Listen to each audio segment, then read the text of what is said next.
ఒక పెద్ద తోటలో ఒక మామిడి చెట్టు ఉండేది. ఆ చెట్టుపై ఒక ప్రత్యేకమైన మామిడి ఉంది. అది పెద్దగా, పసుపు రంగులో, తీపిగా ఉండేది.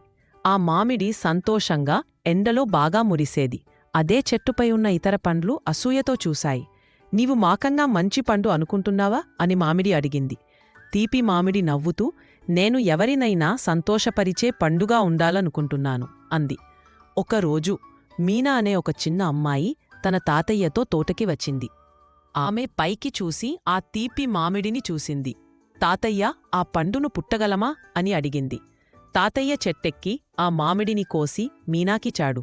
మీనా దాన్ని జాగ్రత్తగా పట్టుకొని సంతోషంగా నవ్వింది. ఈ మామిడి వాసన చాలా బాగుంది. ఇంటికి వచ్చాక మీనమ్మ మామిడిని ముక్కలుగా కట్ చేసింది.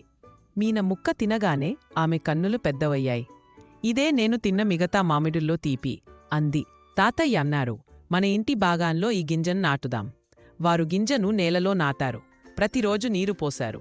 కొన్ని రోజుల తర్వాత ఒక చిన్న మొక్క మొలిచింది. ఆ మొక్క పెద్ద చెట్టుగా మారింది. ఆ చెట్టుపై కూడా తీపి మామిడి పండ్లు పుట్టాయి. ఆ తీపి మామిడి మీనాను సంతోషపరిచింది. ఇప్పుడు దాని గింజ మరెంతో మందికి తీపి మామిడి పండ్లు ఇస్తోంది.